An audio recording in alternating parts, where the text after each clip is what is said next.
This is Stacy McKibben with the Master Communicator podcast, where CEOs, senior leaders, and C-suite executives share their advice.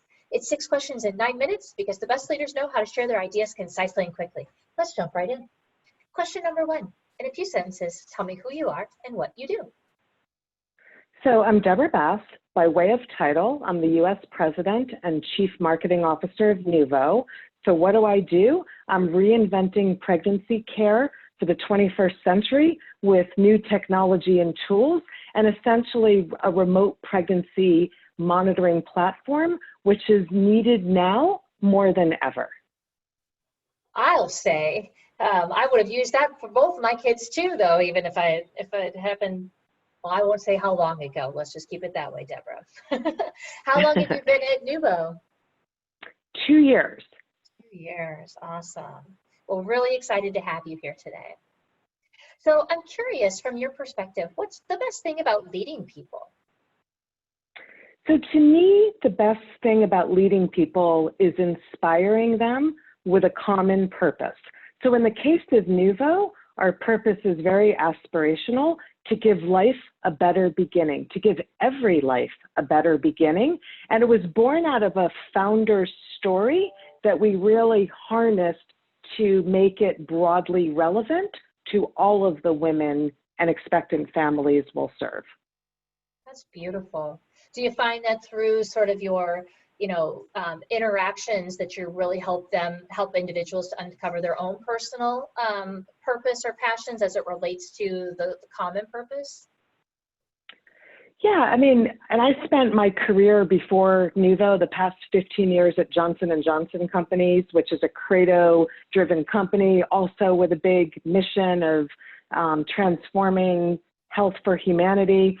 So to me, purpose-driven and mission-driven companies are really important, and they're the ties that bind, right? So I feel like at Nuvo, we all wake up every morning excited to give life a better beginning. And again, the way we do it is through better pregnancy tools that are more empowering to moms and better tools for doctors to serve expectant moms. That's so exciting to think about it through that lens and to know that that's what you get up every day to do, not to go to work to collect a paycheck, but to make a difference, create a better beginning. I love that. Well, that leads me to question number 3. You might get a kick out of this one, is that I will sometimes hear from other leaders, business would be great if it weren't for that pesky people part. I'm curious, what are your thoughts about that? So I am the consummate extrovert and connector, so I get energy from people. So I actually love going to work because of the people, not only in the company, and right now I'm working for an Israeli company, right? So it's been fascinating cross-culturally building our ties and ways of working and getting to know each other and sharing our respective cultures. Also externally, the external networks and the broader ecosystem give me energy. So I would say I wake up every morning and get engaged because of the people. Has that kind of always been your way, or have you had to work at that in some cases? I think by nature and nurture, I'm an extrovert. And I think it's about finding my people, right? Because I've had fits and starts of cultures that weren't the best fit throughout the totality of my career. So I think I've learned to find my people and flourish there, right? And being more thoughtful and intentional about where I show up and how I bloom and whom I connect with. I love that. Find my people. It puts you in the driver's seat, right? It helps you. I love that. So I'm curious, if you had a group of leaders sitting in front of you right now, what piece of advice about communication would you give to them?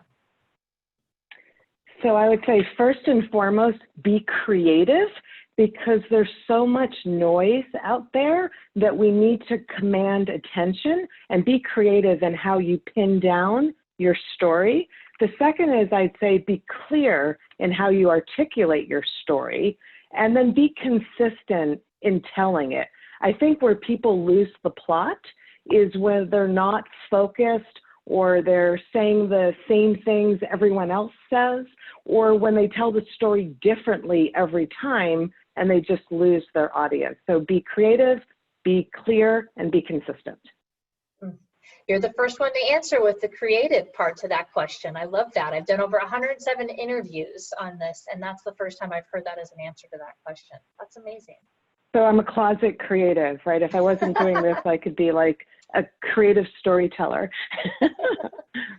I have a water bottle that says storytellers rule the world. Love it.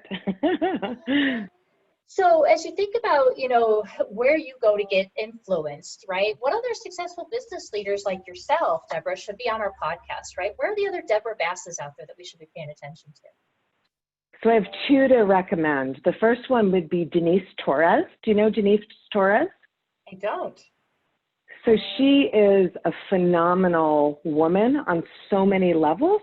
She was a former president at J&J and actually turned around McNeil on the back of some of the recalls.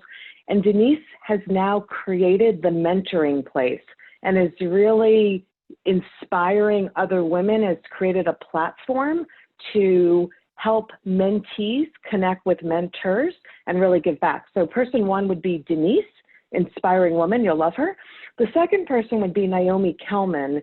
And Naomi was a former boss of mine at J&J, and similar to me, she had a multinational company career and then went to a startup. She launched Willow, which is a wireless wearable breast pump. Not sure if you're familiar with it. It's also native to California, but Naomi would be another great leader to have on your show.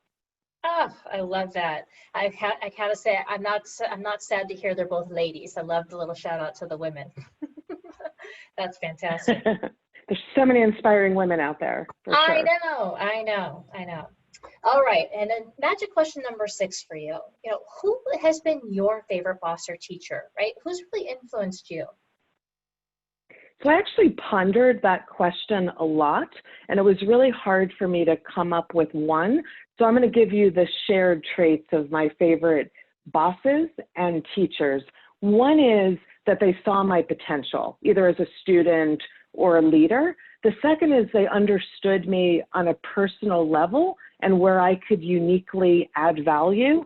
And then they really pushed me to succeed, not only stretching me by opportunity, but also letting me do it my way so I could authentically lead and prosper and serve the business or the classroom or whatever context we want to look at. That's amazing. It's always so warming when you are able to see that somebody else believes in you almost more than you believe in yourself, right? And to be able to pay that forward to somebody else to give them that same gift is just so powerful.